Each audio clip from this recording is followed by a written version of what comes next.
Hello and welcome to another episode of EttaroLIVE on USANow.tv. My name is Sam Ettaro, coming to you from my home studios in beautiful Fairfax County, Virginia. And I am excited to share with you today some great news that we are expanding at USANow.tv and adding a new host, a new face, a new voice, an important new voice to our roster. We are going to welcome today Norma Margulies, who will be a special correspondent reporting on matters regarding Hispanic Americans. Her show and segments called HISPANIA Today will begin airing relatively soon on USANow.tv. And I am excited to bring her on today to meet you and to talk about some of the current news that is taking place in America. And she's going to give us her perspective on how this is affecting the Hispanic community. Norma Margulies, thanks so much for joining us today. And thank you so much for contributing to the USANow.tv family. Welcome. Thank you so much, Sam, for this wonderful opportunity. What I really appreciate about your network is that you give parents like me, real people from the community, the opportunity to share our views from our perspectives. Because I believe the mainstream is pretty much dominated by the same kind of narrative of a speech. It's dominated by liberals. They don't bring voices from the independent community, from the conservative community. So this is the wonderful thing about you, Sam. I really appreciate it. I don't have a background in journalism. My background is in law, is in management, and I love interpretation. But I am a member of the Hispanic community, and I see things that need to be presented to the community, and I really appreciate the opportunity that you are giving us. Well, yeah, I appreciate it, and I'm honored. I mean, you are a classic American success story. Why don't we start out with folks telling folks a little bit about you and your background and what you do professionally, because we here at USANow.tv, I'm an educator and a producer, but you know, Dr. Harry Jackson, he has a day job. We're doing this because we care about our country. We love America and we love Americans, and we want to utilize these technologies and demonstrate how to utilize these technologies to give people a voice. So, you know, it's okay that you're not a journalist. I think that actually lends more validity to what it is that you are about to present. So tell us, who is Norma Margulies, and tell me about your vision for Hispania today, which I think is very important. Thank you very much, Sam. Well, in a nutshell, I was born in Peru. I am a U.S. citizen. I am a proud U.S. citizen. My background is in law. I hold a JD degree from the Catholic University in Peru, a pretty competitive university, an LLM from Notre Dame University. I studied there under a scholarship that I earned actually in the open competition. And then I have a vast experience in working with different NGOs, including the United Nations. I work for private institutions as well. But now I settle in Northern Virginia with my family, and I decided to work from home. I work for a private company in the field of interpretation. And this is something that I really like. I enjoy languages. But at the same time, I noticed that USANow follow closely the crisis with Thomas Jefferson High School for Science and Technology. So my son is a student there, and I learned about the proposed changes in the admission process. It runs against what is America all about. You work really hard, and you go admissions to get these wonderful schools based on merit. This new system uses other categories, other criteria that has nothing to do with merit. So I decided, well, I want to intervene here. I want to raise my voice. I mean, this is unacceptable, because the most concerning thing is that the school board of Fairfax County, dominated by white individuals, liberals, believe they think that they know best what is best for Hispanics. Well, I happen to be Hispanic. I don't think that this type of competition, this type of criteria that has nothing to do with merit is the right thing for Hispanics. But Hispanics we need are the tools just give us the tools, give us the right education to succeed in the 21st century. So that's what I decided to set up what is called Spanish for STEM. Spanish for STEM is just a pro bono association of parents. And what we do is we identify the right resources on the internet, tutoring in math and science, computer science, and in writing. Believe it or not, writing is very important for our community. And we share that information with low-income Hispanic families. And we provide the encouragement, the follow-up for the families to make sure that their students are using those resources. We ask for feedback and we convey that feedback to these organizations, and these organizations are in contact with us. And if our families have some difficulties in registering their students with these resources, we do that. So, and we have noticed that with that very simple approach, you can make a difference in a family. Right. So that's what I do. And I've been very vocal about opposing all of those liberal proposals that are trying to destroy merit and this wonderful country. I mean, Latin Americans, Hispanics, we moved to this country because it's a wonderful country, and we feel Americans. We love this country, and what it represents, right, is based on hard work and commitment to education and freedom of speech, and freedom and opportunities for everybody. Interestingly, myself, I've always been rather in the middle kind of guy, leaning towards conservative views. I'm a Christian. Many of these viewpoints that I have are, regarding socially, are in line with, definitely regarding social issues are definitely in line with more conservative viewpoints.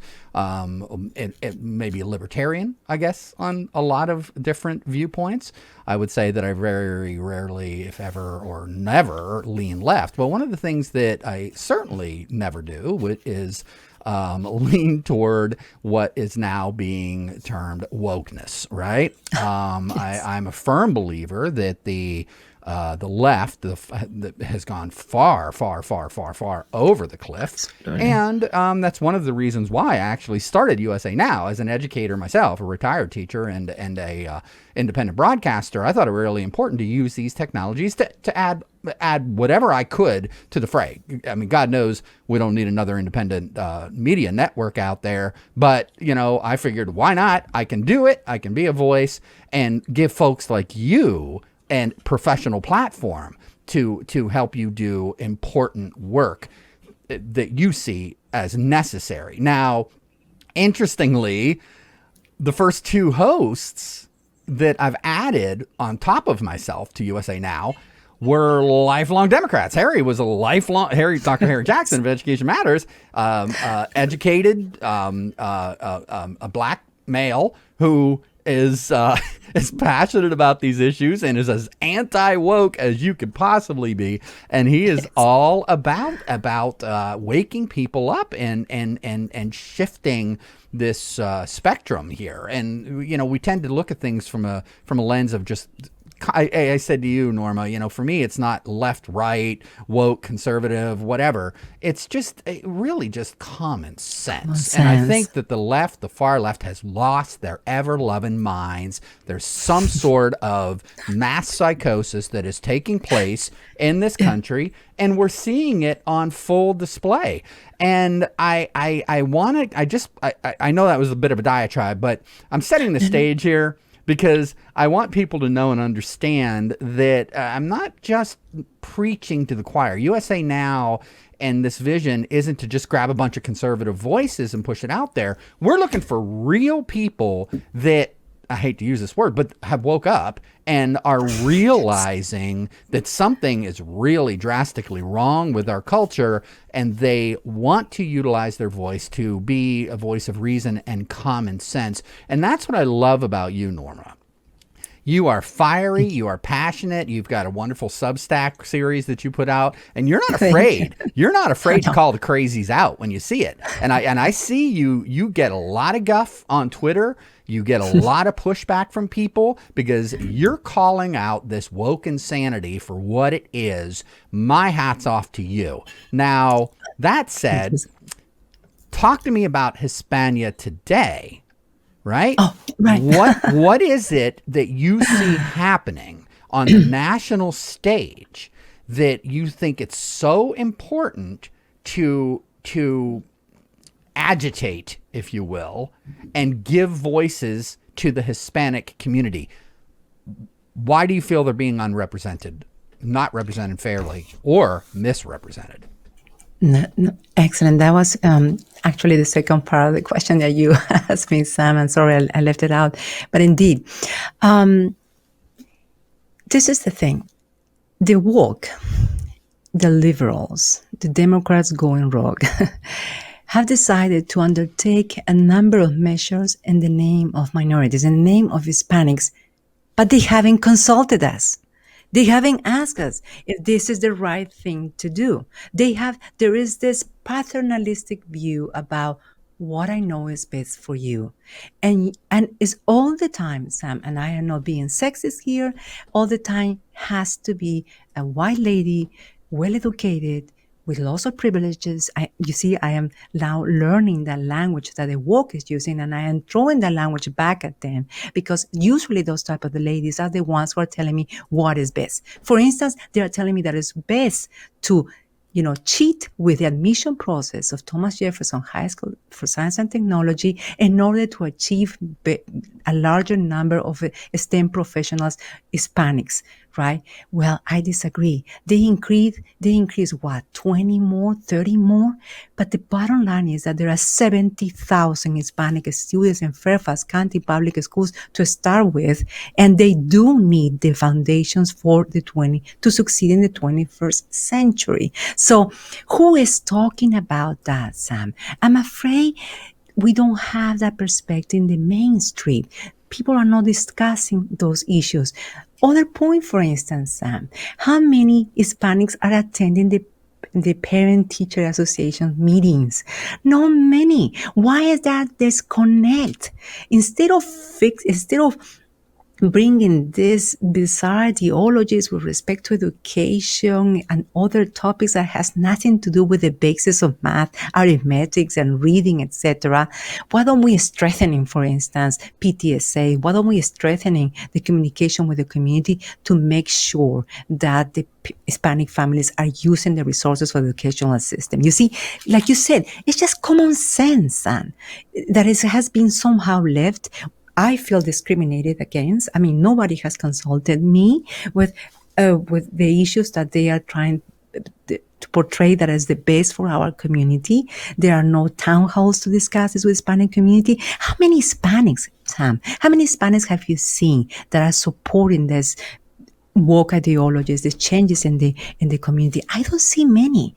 The Hispanics are somehow, and the ironic thing about all of this is that it's in the name of Hispanics that they are doing. There is the name of the brown people. We are going to increase the number of brown people, and they are not asking, well, guess what? Have you checked the last poll? Hispanics are going to punish this arrogance on the part of the liberals and are going to vote. It looks that they're going to support the GOP in the coming elections because we feel left out of the conversation and used as always as the talking, and this for justification of blatant, in some cases, racism against other successful groups such as the Asian community, for instance, right? So I believe that is important. And by the way, as a result of my activism, as a result of raising my voice, I've been blocked, for instance, by the NAACP.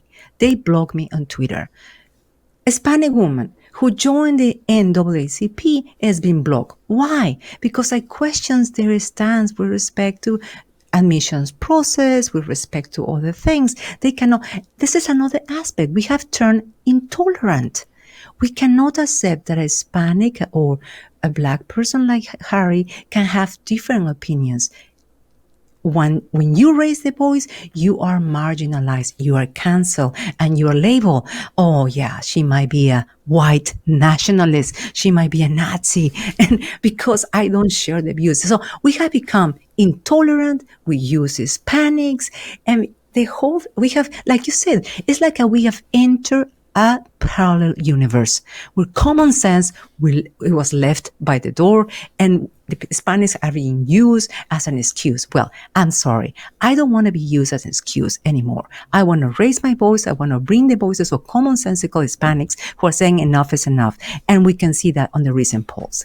And you can see, Sam, and start getting very excited about here. I think it's wonderful. That's again one of the things that I really appreciate is you have a passion for justice, right? Yes, and indeed. and that is crucial and critical. And I really struggled with whether I wanted to go down this route of I struggled with whether adding Hispania Today and like shows would further contribute to the fractionalization. No, but I think your point is very good. It's an excellent point, Sam, because yes, I have the same problem. I didn't, because I agree, our country is a fraction. We just don't want to add more fire to whatever exists. But I'm sorry, it needs to be done because otherwise we're gonna continue being left out of the conversation, continue being used, manipulated, like you said, and yeah, you have to raise your voice, but in a constructive fashion. Right. No? And that's what's beautiful about this. So I am so looking forward. You're already lining up some interviews, and I'm looking forward to people engaging with you in this new platform. Let's give folks a little bit more of a taste of what they're in for with Hispania Today. News, analysis, commentary on the news of the day. And of course, I don't need to tell you, it has been the talk of the internet, and well, let's just do it. I hate to do it because this is, to use a term, so cringy, and I can't even imagine that there is a person out there that hasn't seen this and hasn't heard of this story. But just for the sake of the absurdity of what we are facing here, I'm going to go ahead and play a few snips from this video. It's when a huckster takes some lies and makes them sound precocious by saying them in Congress or a mainstream outlet. So disinformation's origins are slightly less atrocious. It's how you hide a little lie. It's how you hide a little lie. It's how you hide a little lie. When Rudy Giuliani shared bad intel from Ukraine, or when TikTok influencers say COVID can cause pain. Oh my God. My God, good Lord Almighty in heaven help above. What have we become? And this is the individual that is now in charge of determining truth, lies, misinfo, and disinformation on the interwebs in an official capacity, working for none other than Department of Homeland Security. Wow. So, of course, opponents to this move are many, left, right, moderate, the whole way across the board. Of course, the GOP is taking, anybody in the GOP that stands against this is taking an absolute beating by the press. And, well, Norma, I thought we'd start this off with getting your take on this, because very specifically, this does have ties to, if we take a look at these articles, this move does indeed have ties to the Hispanic community, right? And we're going to go through some articles here and get your take on all of this. And I want you to tell audience why this is so important. We're not going to delve into the madness. We're not going to delve into the Monty Python-esque absurdity of all of this, yes, or the psychology of these crazies. Leave that for a whole nother discussion, and there's other people that are doing that. I want you to talk about this from a Hispanic American viewpoint. Go. And I am proud to be Hispanic American. But this is the thing. This Ministry of Truth, which is really what it is called Misinformation Bureau of Homeland Security. And that lady that, again, as I mentioned, remember the white, educated, privileged lady who probably has taken singing lessons and things as Julie Andrews is going to be, is Nina Jankowicz. I hope I pronounce her name. She's going to be the chief, the head of this group, this bureau. And one of the main reasons to launch this Ministry of Truth is because they want to combat misinformation with the smugglers who bring the illegals to the country. I mean, did you hear me? That's what I say. That's one of the main reasons for setting up a Ministry of Truth to tell the Hispanics that whatever they hear from the smugglers is not really truth, because they think that the people who come to this country, Hispanics in particular, pay attention to the smugglers and believe that whatever the smugglers are saying is true. And this woman, this white, educated, privileged lady is going to connect with the Hispanic community and is going to tell them the truth, that the smugglers are really awful people.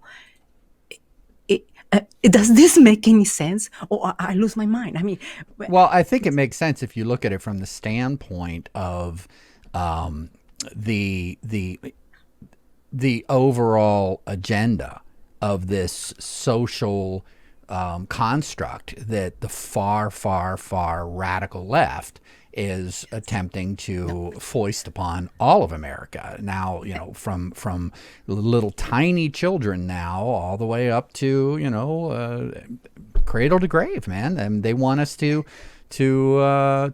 get in lockstep. And that's one of the things that's so scary about this. I mean, of course, it harkens back to, the Ministry of Truth and all of the dystopian novels and stories and television shows and movies and even history. And, I mean, could we compare this to what Hitler did with his with his Ministry of Propaganda or whatever it was called? I mean, totalitarian and authoritarian regimes have utilized this over and over and over and over and over and over and over. So again, that's a topic for another show. But back to your point about how this is being rolled out, and I think a lot of people miss this. And I'm so glad that you're bringing this up. Let's get back to some of these articles, because here's where we are. Title 42, as we know, is about to expire. And here we have this tie to a pandemic area policy that quickly is going to send migrants to Mexico. Here we have an article. Record-breaking surge of migrants anticipated at the U.S.-Mexico border. Border Patrol chief says. Then DHS comes out. No, oh, by the way, not. I didn't miss the irony here in that they came out the week that Elon Musk is making his push to finalize the takeover of Twitter and actually bring back bring back free speech to the political discourse in this country. Then all of a sudden here, with this chilling effect, the DHS standing up this information governance board led by information warfare expert. Run us through some of the main points in these articles and some of your concerns, Norma. Well, the main point is the following. Title 42 it was an important, interesting management tool implemented, first invoked by I believe, the Trump administration, in order to prevent that migrants intending to enter the United States will perhaps bring disease because of the COVID-19 crisis. So it's understandable. It's an interesting management tool.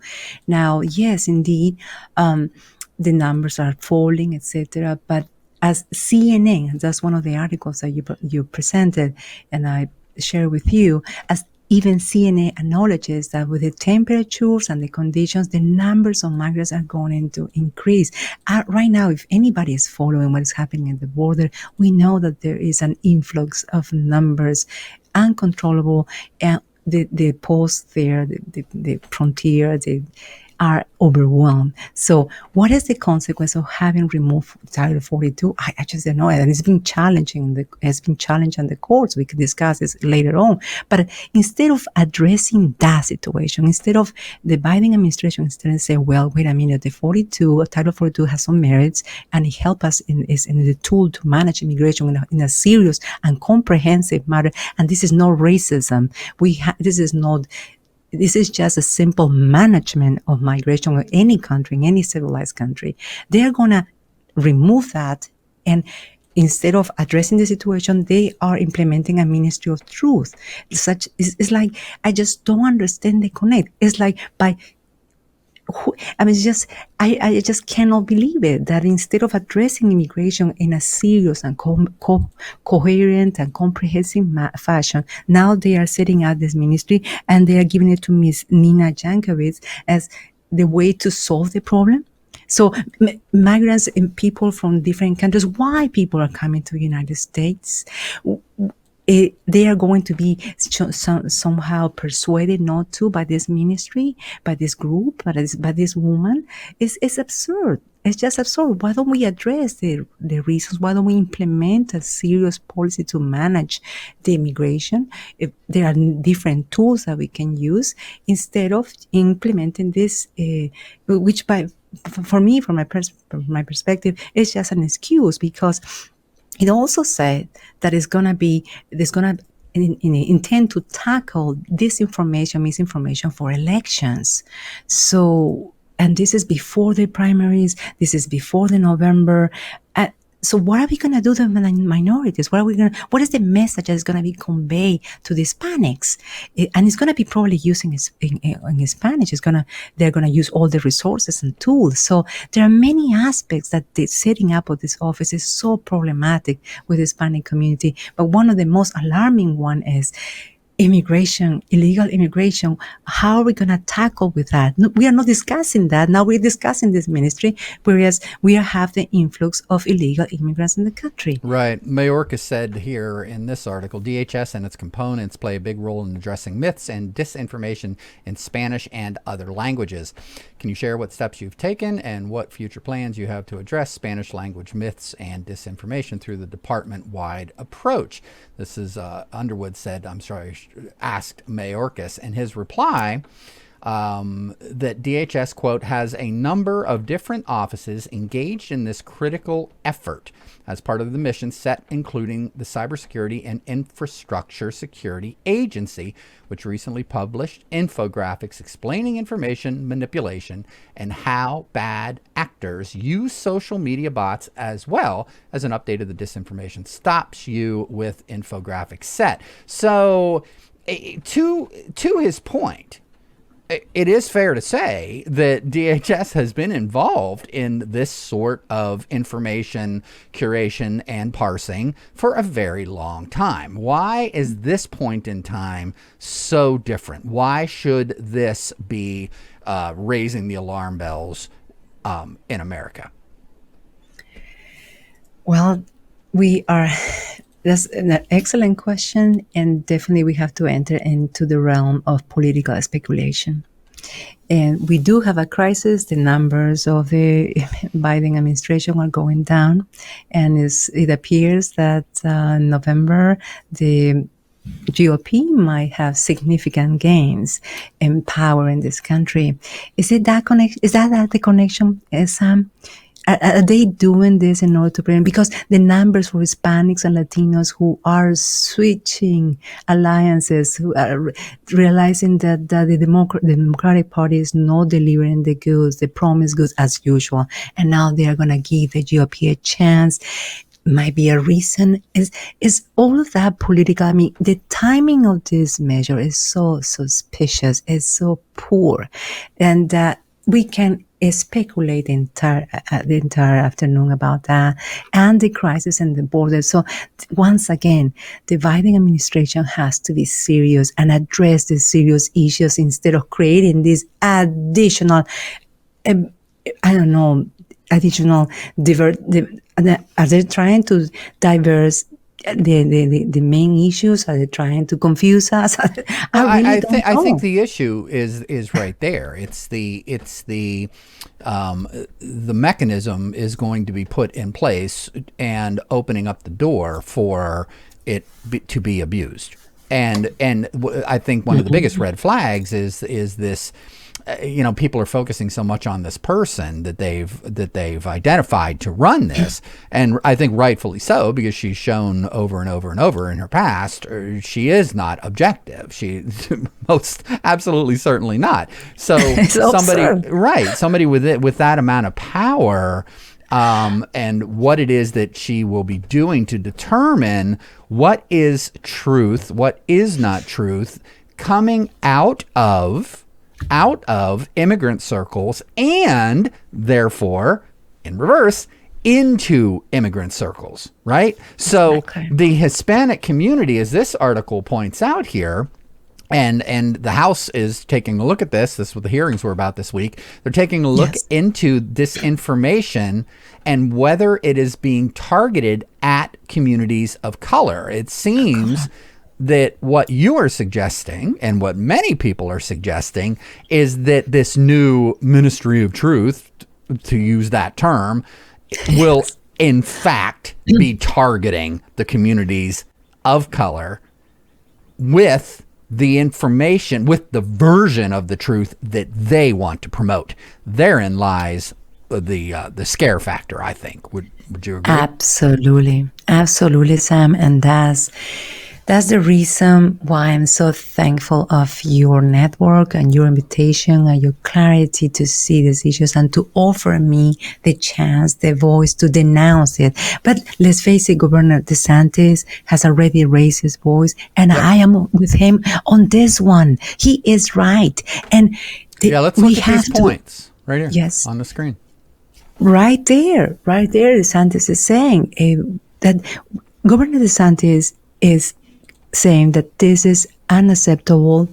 Florida is going to fight it. They are not going to provide the funding. And in fact, he thought that it was an April Fool joke. Yeah, because it's. So let's real quick listen to this. This is a real quick clip on Twitter. Yes. Governor As if they don't DeSantis. have enough issues to deal with, they now have an idea, and I honestly thought this was just a belated April Fool's joke.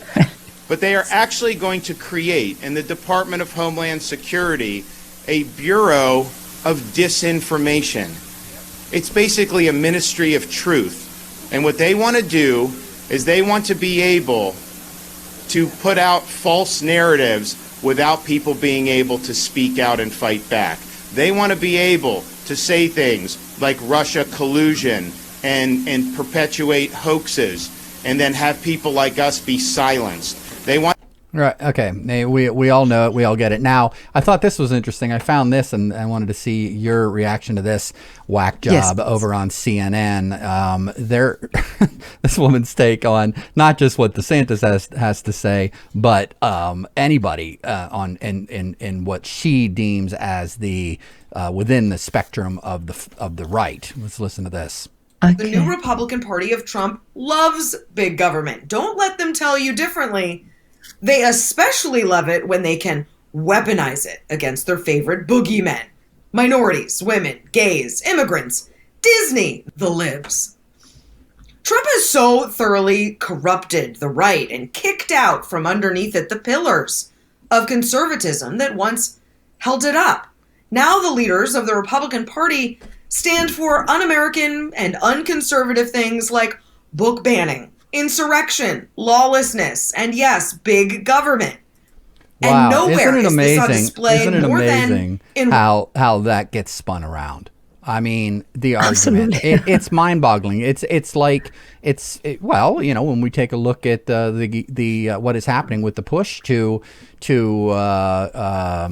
legalize and normalize discussions of a sexual nature with children in kindergarten in our public schools, and when you oppose that, you are Nazi. You're a Nazi homophobe, A white nationalist, whatever. Right. If you oppose You oppose the burning down of cities in reaction to advancement of a social cause or social justice concerns or issues, then you are immediately a racist. It's this reactionary diversion technique that is used over and over and over and over and over to just demonize anybody that simply disagrees with the policy in question.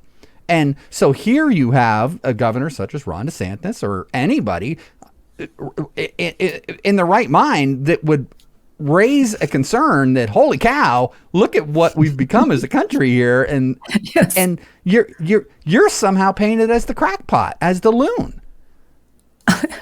Yes, absolutely. And you wonder why Hispanics have decided to support the GOP, because they figure out the GOP perhaps they are no locals. They are no crazies, because the rest is just crazy. And I mean, shame on this lady. Again, a white, privileged, well-educated lady. Well, she's going to be out of a that- job soon, and not so privileged because they're crashing and burning. So her ship is sinking. So we'll pray for her. We will pray for her, but to claim that the GOP weaponized minorities, I mean, what the Democratic Party is doing is weaponizing the minorities at the cruelest levels, right? To believe that by changing admission process, eliminating rigorous process, to admission to STEM schools, we're going to solve the problems of lack of education, deficient education of 70,000 Hispanics at Fairfax County is a cruel joke, right? That is the weaponizing. And they are so proud about claiming that we did this in the name of the minorities. To even think about setting up an office such as this in order to help to convey the right messages for the smugglers and for those people who want to enter the United States, it's sort of disrespectful. It's like Hispanics are coming to this country no matter what the smugglers are going to tell them, right? Because they have an objective. They are escaping different hardships, including the economic. Let's face it, is economic hardship the main motivator, unless, of course, and changes in the weather, changes in the climate, changes in and coronavirus. There are tremendous economic crises in different countries. So there are reasons why they're coming, and it has nothing to do with what the message of the smugglers are conveying, what they're going to listen to radio, right? I mean, it's just no, but crazy. for the Dems who are in serious trouble and are imploding and are about to be absolutely decimated in the midterms, they're in panic mode, so they have no choice but to do what any good little authoritarian would do: control information and try to convince. A growing group of individuals that they are on their side. And we've seen this over and over and over and over and over, this playbook play out. It is disgusting, and I think that people can see right through it. And just as Jankowicz said, it's how they spin a little lie, little lie. It's how they spin a little lie, little lie. You guys are really good at. It used to be that they would sort of telegraph what it was that they were going to be doing. They would say it without saying it, right? And try to count. Right. They're flat out telling you right now and doing this gaslighting thing. They're accusing you of doing what it is that they are doing. And they're telling you when they accuse you of being the racist, they're the racist. When they accuse you of being the liar, they're the liar. When they're accusing you of being the authoritarian, they are the authoritarian. It is absolutely, you said it, Norma, a parallel universe, and these people are psychotic. And God bless, God bless Americans like you. I am honored to be offering this platform to you for Hispania today. Norma Margulies, we're looking forward to your upcoming segments and launching your show. Thank you so much for your insight, for coming on today and getting people inspired to speak up and join you on your new show. Thanks so much for joining us. Thank you so much, Sam. And I invite all of those viewers and from all over the country and Northern Virginia also, where I reside, please join us. Please support us. And this is a wonderful idea. This is a wonderful concept. You don't need to be a journalist, and it's good that you're not a journalist at this point. You're not part of the mainstream. Raise your voice, join me, and let's support Sam and get this going. Thank you so much. This was a pleasure, and yes, we are living in a parallel universe. Trying to break it. All right, Norma Margulies, thank you so much. Thank you. All right. Bye. And there you have it. Keep an eye out for future episodes of Hispania Today, hosted by our friend Norma Margulies. Thank you so much for watching. My name is Sam Ettaro. You're watching USA Now, EttaroLIVE, and I am out. We'll see you next time.